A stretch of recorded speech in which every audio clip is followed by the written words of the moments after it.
Dan Campbell's 0-1 Detroit Lions are taking on the 0-1 Ben Johnson-led Bears.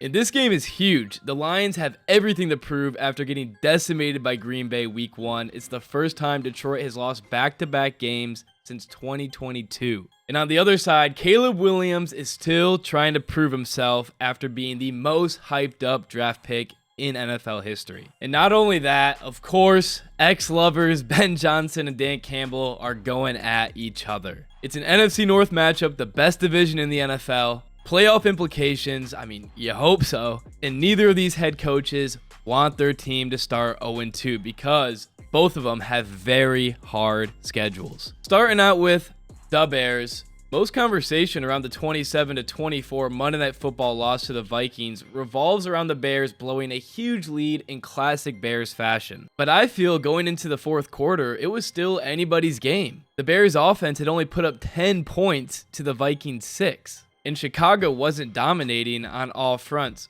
The Bears did come out of the gate kind of hot. Caleb Williams completed his first 10 passes and led the Bears on a touchdown drive on the first possession of the game. But if you look back, Caleb Williams was running for his life that whole drive. And after his first 10 completions, he would go 10 of 24 to finish out the game. Now, I'm definitely not saying Caleb Williams is bad. At times, there's glimpses of unbelievable talent. He has a super strong arm, great mobility, and on Monday Night Football, his legs were the Bears' best offensive weapon as he ran for 58 yards and a touchdown on only 6 attempts. And that highlights the Bears' weakness going into Sunday. Their offensive line struggled. Now, I know they went up against the dangerous Vikings front, but breaking it down, left tackle Braxton Jones, returning from injury this season, he had a troublesome week 1 in pass and run blocking. He's going to be lined up against Marcus Davenport this Sunday. But on the other side, right tackle Darnell Wright had a great game, no pressures allowed, and he's going to be lined up against Aiden Hutchinson, who had a super quiet week 1, only 2 pressures against Green Bay. Moving inside, left guard Joe Thuney played well, but the issues arise with center Drew Dahlman, who didn't play very well, and especially with right guard ex-Ram and Lion Jonah Jackson allowing 5 pressures, having multiple penalties, and scoring horribly in run blocking and pass blocking. And the offensive line issues were definitely prevalent in the Bears' run game. I mean, there really wasn't a Bears run game in the first half, and then in the second half, there was just a DeAndre Swift 17-yard run and then a tough run after that. But besides those 2 plays, the Bears were either pass or Caleb Williams pick it up with his legs. And jumping ahead a little bit to the Lions, that's one reason why I think the Bears may struggle against that Lions front, who to me played really well against Josh Jacobs and the Packers. And I think the Lions' run defense is one of the best parts of their team. So if Ben Johnson can't get his offensive run game going, what else is he going to have if the game looks similar to the Vikings? But that's a big ask out of the Lions D. Because they weren't nearly as good as the Vikings were on defense week 1. Every single quick pass that Ben Johnson drew up was instantly met with a tackle from Minnesota's secondary. And again, Caleb, I felt, was on the run the entire game. At times, he had some really good plays, but then there was some overthrows like the one to Kmet or the total miss, the wide open DJ Moore. And I think it just all starts with, can the Bears set protection for Caleb Williams to have a clean pocket? And can they get that run game going? You know, it's pretty similar to what the Lions are dealing with after week 1. But Ben Johnson definitely has the weapons to work with. Zacchaeus, DJ Moore, Odunze, all great wide receivers. And he had the offense in 12 personnel, nearly 40% of the snaps. You're going to see a lot more of Cole Kmet, I think one of the Bears' best weapons. So it's going to be huge. Anzalone, Campbell, Barnes for the Lions. Can these linebackers play well in coverage over the middle? And they're also going to have to look out for dump-offs to DeAndre Swift. Had 5 targets, and you know, us Lions fans, Swift is pretty good in space.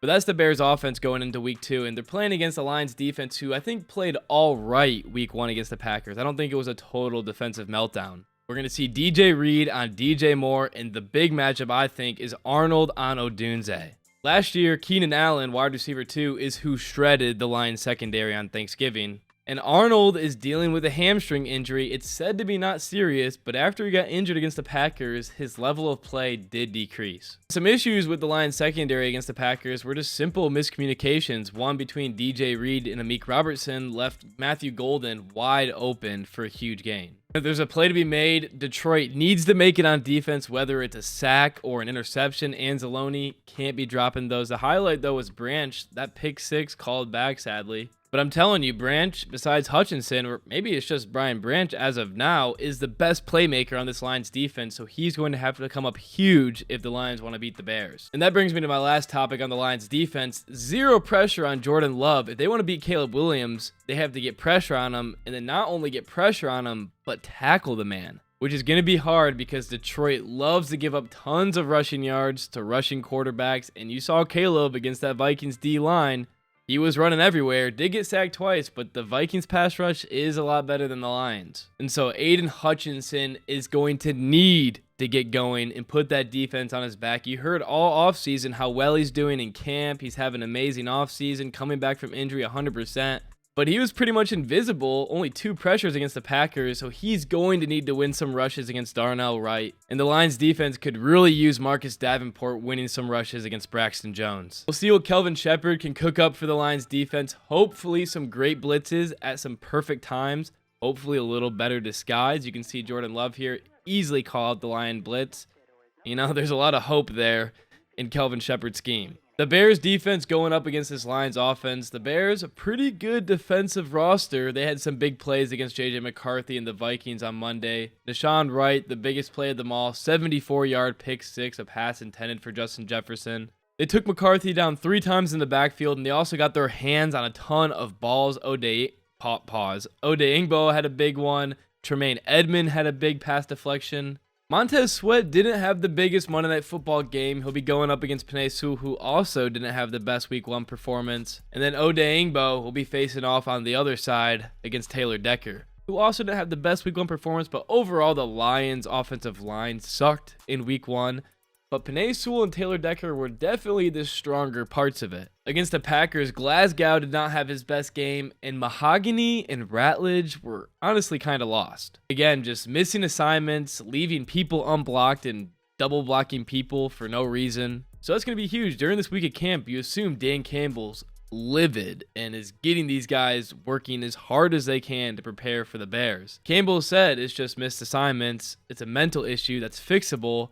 You hope that's true and it's not a skill issue. Again, a lot of hope with the Lions going into this week. But back to the Bears defense, they played all right Monday night against the Vikings. It may have seemed like they were shutting down the Vikings offense early on, but I don't think that was really the case. Their run defense was pretty good. They got some pressure early on.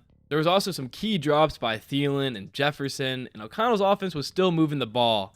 But once Jordan Mason in the run game got going against that Bears defense, it was all over. Play action was perfect, and that's going to be the key for the Detroit Lions. Can they get the run game going? They said they're going to stick to their identity, run first. Can this Lions offensive line get their assignments right, and do they have the skills to block a defensive line? Because if they can get Gibbs going, I think the whole playbook opens up for them. That'll take a ton of pressure off Goff. And John Morton and Campbell said it's going to be a simple playbook until they can get the simple stuff right. And if the Lions can get some good pass protection for Goff, I'd love to see him air it out deep to Jameson Williams especially. I also really want to see a lot more Isaac Tesla. I think he's great and should have been in there more, especially because the Lions wide receivers weren't able to get open. Everything starts in the run game for the Lions and John Morton's offense, obviously. But that caused Goff to, I think, only have 4 passes over 20 plus yards. They need that explosiveness, and the Bears were heavily penalized. 12 flags for 127 yards, and a lot of them were in the secondary. And speaking of Goff, everyone wanted to show out the stats. Goff is 3-17-1 with any OC not named Ben Johnson. Well, first, he was 0-7 as a rookie, and then he was 3-10-1 in his first year in Detroit. I mean, that team was terrible, and he also had a pretty good touchdown interception ratio with Dan Campbell calling. Anyway, all I'm saying is the Goff hate, it's undeserved, and save it for maybe 5 weeks into the season. If this keeps up, then you can say whatever you want. I know the meta right now in the NFL is to have a scrambling, rushing quarterback. It's very helpful, but Goff is still phenomenal. And my predictions for this game, I think the Lions still win it. After watching what Jordan Mason was able to do against that Bears defense, I think Gibbs and Montgomery get going.